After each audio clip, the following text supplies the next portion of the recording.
কি আছে, কটা আমি পাচ্ছি, এটা আমাদেরকে আগে ভাবতে হবে। আর না হলে তারা শুধু ধর্মীয় বিভাজন লাগিয়ে হিন্দু মুসলমান, দলিত মুসলমান, আদিবাসী মুসলমানের মধ্যে এই ধরনের লড়াই লাগিয়ে দিয়ে তারা তাদের রাজনৈতিক ফায়দা নেওয়ার চেষ্টা করবে। তৃণমূল ক্ষমতায় টিকে থাকার চেষ্টা করবে, আর বিজেপি ক্ষমতায় আসার চেষ্টা করবে ধর্মকে সামনে রেখে। কিন্তু আপনার আমার এলাকার মানুষজন যারা, আমি আসছিলাম এই পথ দিয়ে, রাস্তার দুদিকে বাড়ি দেখছিলাম, আবাস যোজনার বাড়ি পাওয়ার দরকার ছিল, তো এই গরিব মানুষগুলোর দুর্ভাগ্য এরা পেল না। এদের হয়ে না শুভেন্দু অধিকারী চিৎকার করছে, না দিলীপ ঘোষ চিৎকার করছে, কিন্তু আস্তে আস্তে দেখছিলাম আদিবাসী মানুষের অনেক বাড়ি আছে, অনেক দলিত মানুষ আছেন, অনেক মুসলমানরা গরিব আছেন। এদের হয়ে বাড়ি পাওয়ার জন্য বিজেপি একবারও চিৎকার করছে না। কিন্তু ভোটের জন্য এই বিজেপি কি বলছে, হিন্দু হিন্দু ভাই ভাই। যদি তোর হিন্দু হিন্দু তোমার ভাই ভাই হয়, তাহলে এলাকার অন্তত গরিব হিন্দু বাপগুলো যারা আবাস যোজনার বাড়ি পাওয়ার যোগ্য, তারা কেন বাড়ি পেল না, ওই জন্য একটু চিৎকার করুক। মমতার দলের নেতাগুলোকে অন্তত চোর বলুক, ধরে তুলে নিয়ে চলে যাক দিল্লি তিহার জেলে রাখুক, তার ব্যবস্থা এরাও করছে না। কিন্তু এরা হিন্দু হিন্দু ভাই ভাই বলছে, শুধু ভোটের জন্য, ক্ষমতায় আসার জন্য এদের কাছে হিন্দু হিন্দু ভাই ভাই। আর ওইটাই মুসলমানদেরকে ভয় দেখাচ্ছে তৃণমূল। ওই দেখ, বিজেপি আসলেই হবে, সেই হবে। আরে বিজেপি না এসে আপনার কি খুব হতে বাকি আছে ভাই বলুন?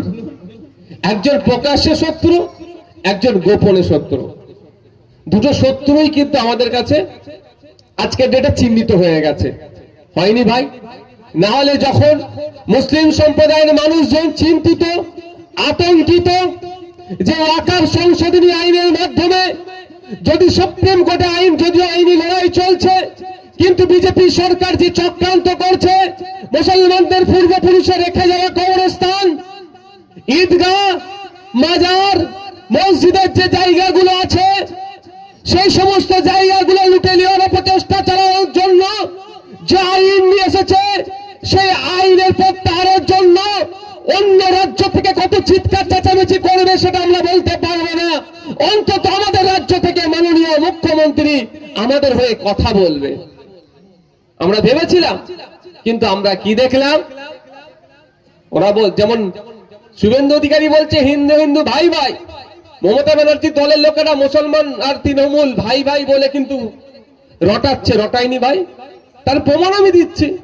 কি বলছে বিজেপি, বিজেপির বিরুদ্ধে আমরা লড়াই করব, তোমরা আমাকে ভোট দাও। ভালো কথা, দিয়েছিলেন না 2021 সালে?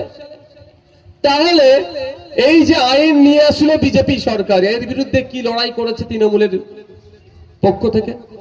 উল্টে কি বলছে যে এটা দিল্লির বিষয়, কারো যদি আন্দোলন করতে লাগে তোমাকে দিল্লি যে করতে হবে, এর জবাব দিতে হবে না ভাই?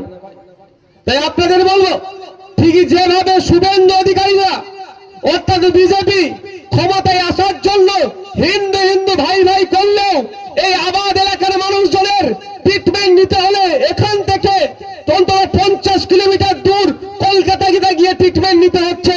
তার বেলায় আওয়াজ তুলছে না যে আবাদ এলাকাতে একটা বড় হসপিটাল হোক, শুধুমাত্র হিন্দু হিন্দু ভাই ভাই বলছে না ভোটের জন্য। ঠিক একই ভাবে তৃণমূল কংগ্রেস মুসলমানদের ভোট দেওয়ার জন্য বিজেপির বিরুদ্ধে লড়াই করব, এটা তারা মিথ্যে প্রতিশ্রুতি দিচ্ছে।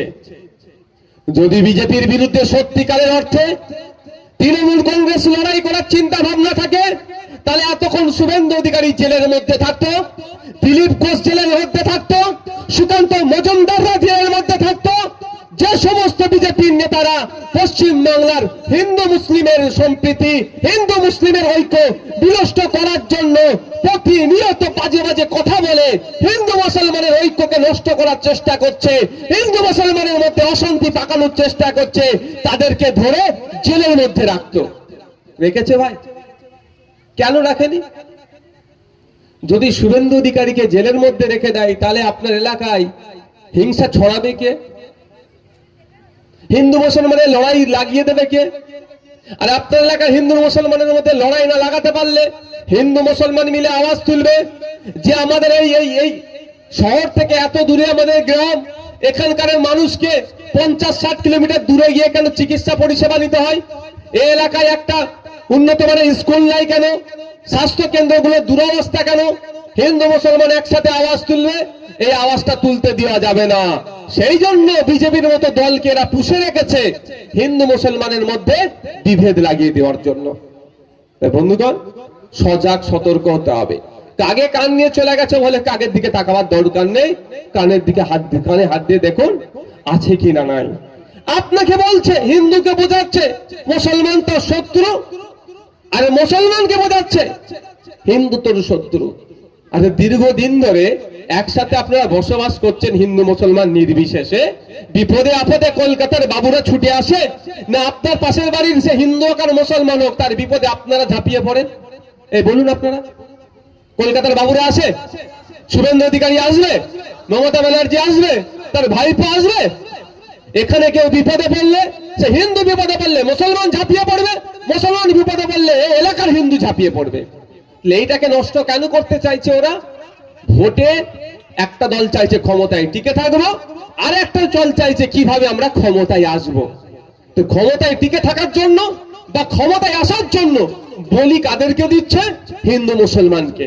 তাই হিন্দু মুসলমানের কাজ হবে, যারা আপনাদেরকে বলি বানানোর চেষ্টা করছে সেই তৃণমূল বিজেপিকে জবাব দেওয়া, সেই তৃণমূল বিজেপিকে এক বাক্যে আওয়াজ তোলা যে তোমরা সেন্ট্রালে আছো, তোমরা একটা এমসিএলএ দেখাও তো দেখি, সেন্ট্রাল থেকে একটা হেলথ ডিপার্টমেন্টের মাধ্যমে এখানে একটা বড় হসপিটাল বানিয়ে দাও তো দেখি। রাজ্য সরকার তো পাচ্ছে না, তারপরে তুমি আমার কাছে ভোট চাইতে আসবে? উত্তর তারা দিতে পারবে না। তোমরা বলবে কেন্দ্রীয় বিশ্ববিদ্যালয় কেন এখন ওয়েস্ট বেঙ্গলে আসলো না? দেখবেন উত্তর দিতে পারবে না, পালাবে। এই প্রশ্নগুলো আপনাকে আমাকে করতে হবে। আপনি আমি যত প্রশ্ন করা ছেড়ে দিচ্ছি, ওরা যা বোঝাচ্ছে আমরা তাই বুঝে যাচ্ছি। কে বলছে হিন্দু বিপদে আছে, কে বলছে মুসলমান বিপদে আছে। ঘোড়ার ডিম, মানুষ বিপদে আছে। আর আপনি যদি বলেন আপনি মুসলমান আপনি বিপদে আছেন, আর উনি যদি বলে আমি হিন্দু আমি বিপদে আছি, দু বাটাই গাড্ডায় পড়বে। আর আপনারা দুজনে যদি বলেন যে আমরা মানুষ বিপদে আছি, তাহলে সত্যিকারের বলছি আপনাদের যে সমস্ত ফ্যাসিলিটিস গুলো আপনাদের পাওয়ার দরকার আপনারা পাচ্ছেন না, সেগুলো আপনাদের দ্বারে এসে পৌঁছে যাবে। শুধু ইউনিটি হওয়ার দরকার, ঐক্যবদ্ধ হওয়ার দরকার। আর এই ইউনিটি ঐক্যবদ্ধ না হতে পারেন, তার জন্য মাঝে মধ্যে দেখবেন হিন্দু মুসলমানের মধ্যে বিভাজন ঘটুক, এই ধরনের মন্তব্য, এই ধরনের কথাবার্তা আমাদের সমাজে বিজেপিকে দিয়ে প্রচার করাচ্ছে। কিন্তু এই কথাগুলো যে কথাতে হিন্দু মুসলমানের মধ্যে ঐক্য বিনষ্ট হবে, দাঙ্গা হতে পারে, যারা এই কথা বলছে তাদের কোন জায়গায় রাখা দরকার ভাই? জেলের মধ্যে। সেটা কি রাখছে? ঝিমিয়ে যাচ্ছেন কেন আপনারা? আওয়াজ দিতে হবে তো নাকি? নাহলে আমি বক্তব্য শেষ করে চলে যাব ভাই। সেটা রাখছে না। যাদেরকে জেলের মধ্যে রাখা দরকার তাদেরকে ছেড়ে রেখেছে, কারণ ওরা যদি জেলের বাইরে জেলের ভিতরে থাকে, হিন্দু মুসলমানের লড়াইটা কারা লাগাবে? আমাদের জনগণকে দায়িত্ব নিতে হবে যে হিন্দু মুসলমানের মধ্যে যারা লড়াই লাগাতে আসবে, হিন্দু মুসলমান নির্বিশেষে তাদেরকে জবাব দিতে হবে গণতান্ত্রিক প্রক্রিয়ায়। হবে তো ভাই? আর না মনে হবে ও অমুক অমুক ও নওশাদ সিদ্দিকী মুসলমানের হয়ে কথা বলে চলে গেল, হিন্দুদের দুটো গাল দিল, ভালো কথা। আমি যদিও দিইনি, আমি উদাহরণের জন্য বলছি। চুপ করে যাবেন মুসলমান বলে? একদম নয়। আর কেউ বলবে শুভেন্দু অধিকারী এসে মুসলমানদের দুটো বাজে কথা বলে চলে গেল, আমি হিন্দু আমার ভালো লাগছে, একদম নয়। ও শুভেন্দু অধিকারী নওশাদ সিদ্দিকী জানবেন ধান্দাবাজি করছে নিজের ক্ষমতায় টিকে থাকার জন্য, নিজের দর বাড়ানোর জন্য। আপনাদের হিন্দু মুসলমান ঐক্যবদ্ধ হয়ে যারা ধর্মকে নিয়ে খিল্লি করবে, ধর্মের বিরুদ্ধে কথা বলবে, ধর্মে লাগিয়ে দেওয়ার চেষ্টা করবে, তাদের বিরুদ্ধে আমাদের লড়াই করতে হবে। বন্ধুগণ, আজকে তিনটে বিষয় নিয়ে আজকে আলোচনা। আচ্ছা, তো আমাদের আজকে তিনটে বিষয়। কাশ্মীরের পেহেলগাঁওতে যে সন্ত্রাসবাদী হামলা হয়েছে তার প্রতিবাদে। এই প্রতিবাদে আমরা অনেক আগেই বলেছি যে সন্ত্রাসবাদী হামলা হয়েছে, এর বিরুদ্ধে আমাদের দেশ যে অবস্থান নেবে আমরা সেটাই সমর্থন করব। শুধু আমরা নয়, সারা ভারতবর্ষের সব বিরোধী দল ভারত সরকারকে সমর্থন করেছে।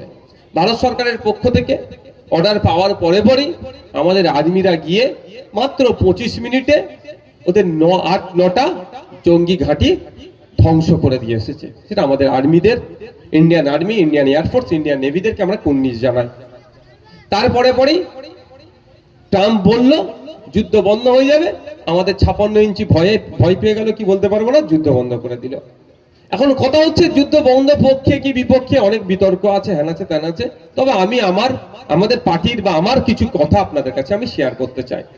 হ্যাঁ, বারবার পাকিস্তান থেকে আসবে, আমাদের দেশে বিস্ফোরণ ঘটাবে, আমাদের নাগরিককে মেরে চলে যাবে, আমরা কি তাকে যোগ্য জবাব দেব না? সেই দেওয়ার মতো কি আমাদের ক্ষমতা নাই ভারতের? অবশ্যই আছে। কিন্তু যে দেশের প্রধানমন্ত্রী, তার ফিতে নিয়ে মাপতে হবে ছাতিটা 36 ইঞ্চি না 56 ইঞ্চি না 16 ইঞ্চি, সেটাই এখন প্রশ্ন থেকে যাচ্ছে। আরে ট্রাম্প বললো আর আপনি যুদ্ধ বন্ধ করে দিলেন। অন্তত যুদ্ধ বন্ধ করার আগে পাকিস্তানকে তো কটা শর্ত দিতে পারত, যে আপনার দেশ থেকে এসে আমার দেশে যারা জঙ্গি কার্যকলাপ করে লুকিয়ে গেল, আপনার দেশে যারা যদিও চলে যায় তাদেরকে ফেরত দিতে হবে। 1 সপ্তাহ কি 2 সপ্তাহ টাইম দিলাম, 1 সপ্তাহ 2 সপ্তাহ আক্রমণ করবো না। যদি তাদেরকে না ফিরিয়ে দেন তাহলে আবার আক্রমণ চালাবো, যে সহ্য আপনারা করতে পারবেন না। এটা বলার দরকার ছিল না? এবার তা দেওয়া দরকার ছিল যে এবারের মতো আমরা চুপ করে গেলাম, এবারের মতো আমরা যুদ্ধ বন্ধ করলাম, কিন্তু আপনার পাকিস্তানে যদি ভারত বিরোধী শক্তির চাষ হয়, ওখানে যদি জঙ্গি চাষ হয়, তাহলে কিন্তু আমার আর্মি, আমার ইন্ডিয়ান ফোর্স, আমার ইন্ডিয়ান নেভি কিন্তু ছাড়বে না, আবার যে কিন্তু যোগ্য জবাব দিয়ে আসবে। অর্থাৎ আপনার দেশে জঙ্গি চাষ বন্ধ করতে হবে। এটা দিতে পারতো তো, কিছুই বললো না। এটাই হচ্ছে 56 ইঞ্চি কি 16 ইঞ্চি সেটাই মাপার জন্য হবে। ওটা একটা পার্ট। আর একটা পার্ট কাশ্মীরের মতো জায়গায়, যেখানে 10 মিটার 5 মিটার ছাড়া ছাড়া, যেখানে 5 মিটার 10 মিটার ছাড়া ছাড়া সেন্ট্রাল ফোর্স থাকে। মানে আপনারা এখানে কেউ যদি কাশ্মীরে ঘুরে আসেন, আমার থেকে ভালো তারা বলতে পারবে, যে আপনি ধরেন এই রাস্তা দিয়ে যাচ্ছেন, প্রতি 5 মিটার 10 মিটার ছাড়া ছাড়া সেন্ট্রাল ফোর্স হাতিয়ার নিয়ে দাঁড়িয়ে থাকে একদম। ও মাঝে মধ্যে গাড়ি চেক ফেক করে, হ্যান করে ত্যান করে। যেখানে এই বিস্ফোরণ বর্বরচিত সন্ত্রাসবাদী হামলা হয়েছে, সেই জায়গা থেকে পাকিস্তান বর্ডার 300 কিলোমিটার দূরে। কি বলা হচ্ছে, পাকিস্তান থেকে নাকি জঙ্গিরা আসলো, এসে ওখানে হামলা চালিয়ে আবার গায়েব হয়ে গেল। তাহলে ভাই প্রশ্ন থাকবে না যে এই 300 কিলোমিটার আসলো বড় হাতিয়ার নিয়ে, তাহলে ওখানে অমিত শাহর পুলিশ, দেশের প্রধানমন্ত্রী, যেখানে সারা ভারতবর্ষ নয় সারা পৃথিবীর মধ্যে সব থেকে বেশি যদি কোনো জায়গায় আর্মি থাকে সেটা হচ্ছে কাশ্মীর, তাহলে কি করছিল অমিত শাহ? প্রশ্ন করতে হবে না? তাহলে তো মোদীকে প্রশ্ন করতে হবে, অমিত শাহকে, বিজেপিকে উত্তর দিতে হবে যে কি করছিল আপনার ইন্টেলিজেন্স, আপনার র, আপনার এনআইএ, কাশ্মীরের আপনার ইন্টেলিজেন্সের অনেক লেয়ারের সেখানে গোয়েন্দা দপ্তরের মানুষজন আছেন বিভাগের, তারা তাহলে ফেলিওর। আর না হলে তাদেরকে ঢোকার রাস্তা কে করে দিল? তদন্ত করতে হবে না? আমরা তদন্তের দাবি জানাচ্ছি। ঠিক যেভাবে যে জঙ্গিগুলো এসে মানবতা বিরোধী যারা, কাশ্মীরের শুধু মানুষের বিরুদ্ধে নয়, সারা দেশের মানুষের বিরুদ্ধে যারা, তাদের বিরুদ্ধে আমরাও আছি, তাদেরকে খুঁজে বার করে